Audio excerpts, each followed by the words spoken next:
Yes, so my people, Seun Kuti, get mind, sha. Men I come here, say this when he talk, where they trend online up and down. This guy still carry that matter. He still carry and go Arise TV. Come hear the thing when he talk. Come hear what we they talk of the one he talk. He don't go talk the one he pass that one. Men I come hear what he talk.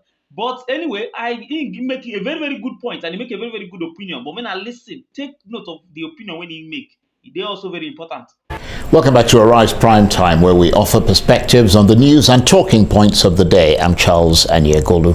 Now to a towering legacy, a multi-talented family that's been described as Africa's premier musical dynasty, who invented their own genre of music, a unique sound known as Afrobeat that's reached audiences across the world.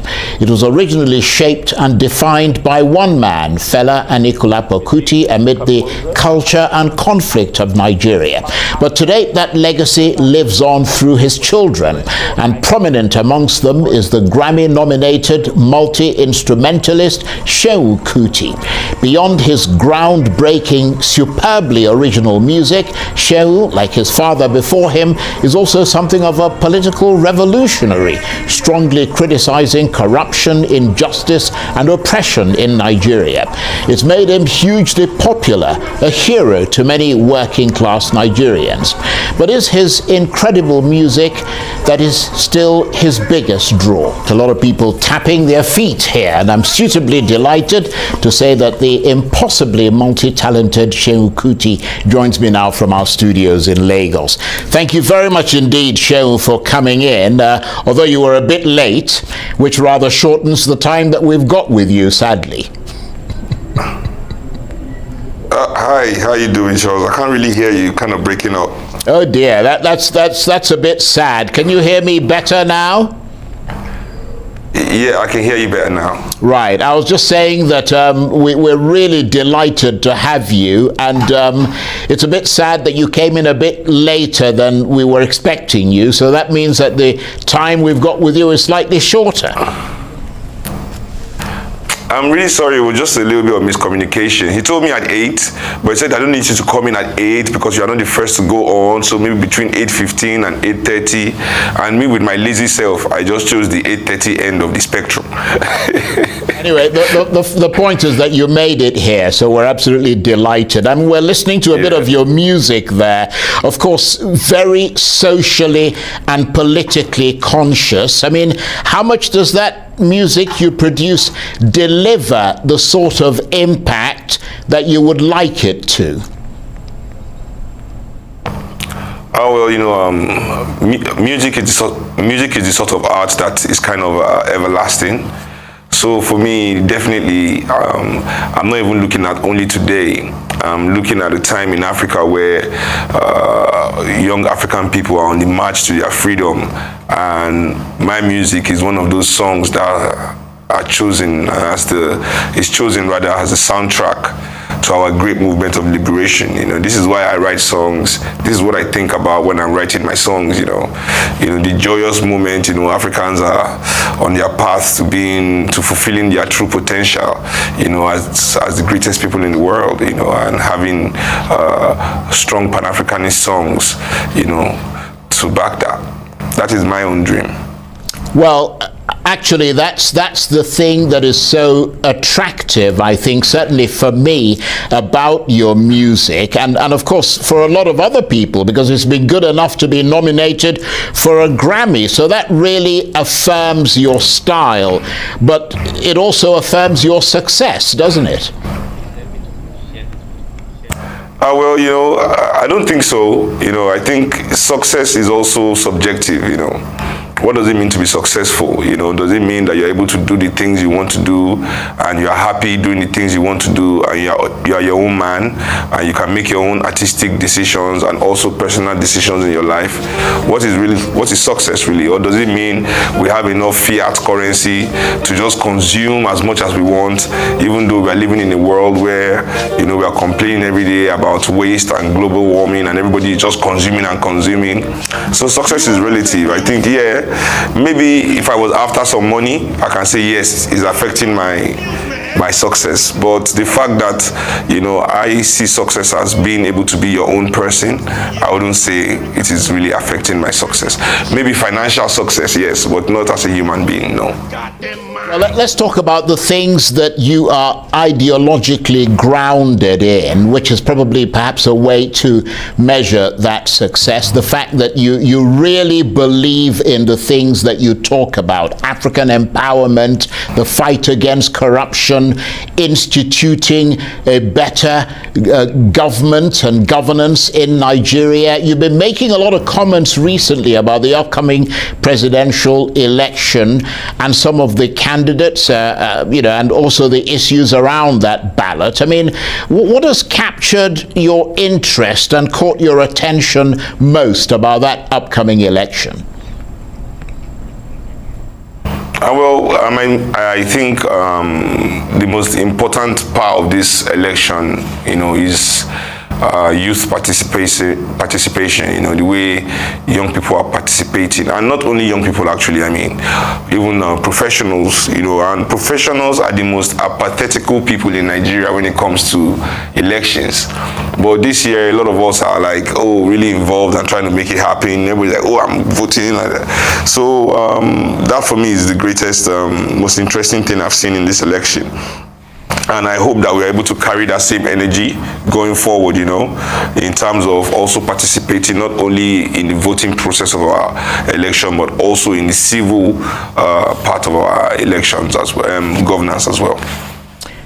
Yes, that's actually a very good call, and I hope a lot of people are listening to what you're saying there. But you've also been known to talk about your favorite candidates and your least favorite candidates. I've heard it said that you think Omoyele Sowore is your man for the top job, and that you don't particularly like Peter Obi and the support that he's got from people like Obasanjo.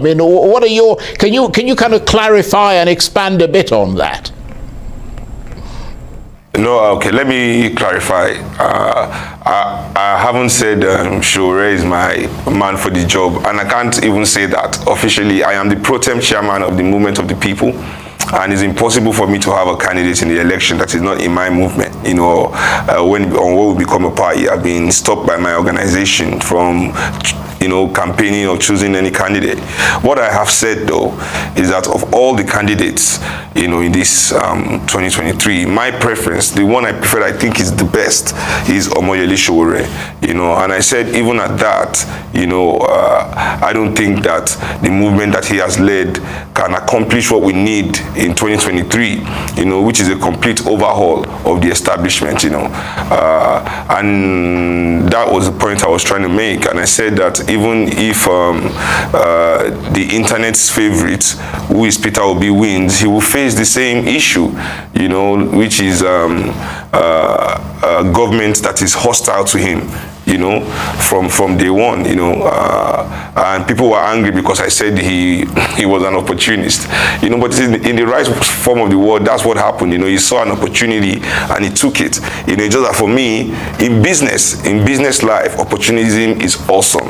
If you're doing business, you see an opportunity, you nail it, you enter. But in politics, opportunism must be frowned upon. If we want to move forward, opportunism doesn't work in politics. Coup d'etats, if you look at this president that we have now, Buhari, his first term he came in as an opportunist, setting up, jumping on the bandwagon and doing a coup d'etat to remove Shagari because Nigerians were angry with Shagari's governance. But was he able to deliver anything in 1984 for Nigerian people? No, he didn't even last 2 years in the presidency before another opportunist, which was IBB, removed him. What did he do for Nigeria? Nothing. So coup d'etats and things like this, we have to see it from a political point of view. Politics is not business. Business is profit and loss. So you make a mistake, you lose money, or you do some opportunism and you make it and you make a lot of money. But in politics, it is life and death. This is a different thing. We need concrete plans. We need people like Julius Malema in South Africa, men that are completely dedicated to their country. Julius Malema left the African Congress of South Africa, which is probably the biggest party in Africa, the oldest party in Africa, in fact, the strongest party in Africa. He left that party. He did not jump to the second strongest, which is the Democratic Alliance. No, because they did not match the ideology that made him leave his party. He started a movement from the grassroots, carrying his people along. It has taken him many years, but we know that is true dedication. True dedication. Julius Malema could have jumped to any party he liked, and also ran for president of South Africa and done. No, but we want true dedication, and that's the point I was making. That we as Nigerian people, we must be dedicated to our freedom. Look at even this APC government we have today. When they were going to come into power 8 years ago, they didn't just come with a president. They knew that if they came with just the president, they would not accomplish anything. They came with president and governors and senators, both in state and federal level. And even at that, for the first 4 years of Buhari's presidency, he was at loggerheads with his Senate for the first 4 years. So imagine somebody that's not even in the same party as them. So when Buhari came into power, I was 32 years. Now I'm 40 years, we've done this whole change business that doesn't have any, substance to it. So when we Nigerian people are serious and want to do this business, we'll do the business, and we'll do it by ourselves, not with the help of the same establishment politicians that have ruined our country already. That's my point, Well, that's a very interesting analysis, and obviously there'll be people who disagree with you, but that's their entitlement, just as you're entitled to your own sense, your own analysis. This is democracy, Absolutely, absolutely. And unfortunately, we haven't got that much time left. I think we've got about a couple of minutes, which is really sad, because you are a very interesting person. But before we go, let me get your reaction to this policy of Naira redesign, which was made, public a few months ago, and at the time, you seemed to be in support of it. You spoke publicly about how it would help bring out money that's been hidden under people's beds and in the safes and away from the banking system. And the best way to get them to bring out that money is to change the look of the Naira and give a deadline for the expiration of the old money. Do you still stand by your support for that policy? Yeah, I stand by the support of the policy to change the Naira if it's the best way to bring out the money that is hidden under the mattresses, but you fight corruption, corruption fights back. We live in a country where even the central bank governor does not have the interest of Nigerians at heart. The banks themselves do not have the interest of Nigerians at heart. So everybody uses everything as a leverage to gain more power, to gain more influence in the system. And that is what we Nigerians are having to pay for right now. I always tell Nigerians to go back to 2015. We must always remember things, we can't just be forgetting things that happened to us and then want to start afresh. No, always remember and see the correlation within situations so you can draw proper solutions. In 2015 as well, when the elites of this country were also pushing for a regime change, this was the same way they ground our country to a halt. Phones were not working. There was the only thing that was different now is that this currency one is new. But this is the same thing that they do to us every time. To negotiate more power for themselves. With the incoming administration. So for me, that's a shame. That's a shame. But that being said, we can't continue to live in a country where the majority of the cash that is supposed to run the economy is stashed under the sockaway and mattress and bedroom and pillowcase and cooking pot of certain individuals. We as the people of this country deserve better than that. If you have the money and you don't have anything to do with it, invest it in the economy.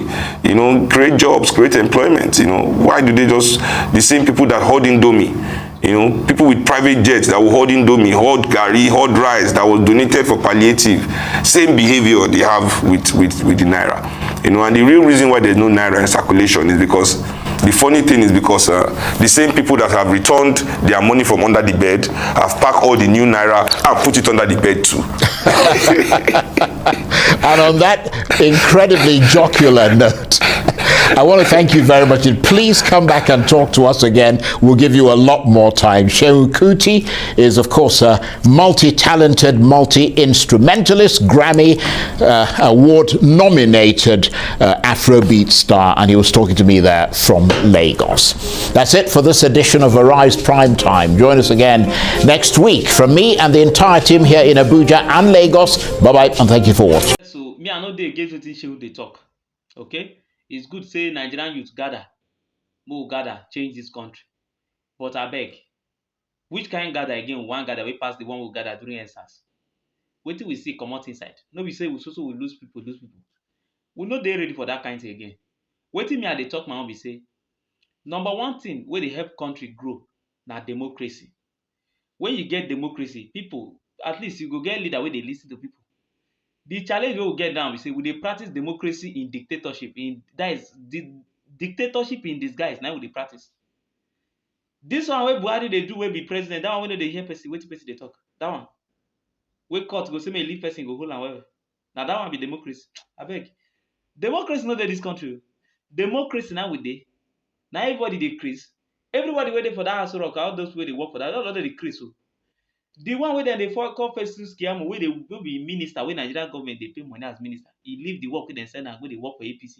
E dey do two work at the same time.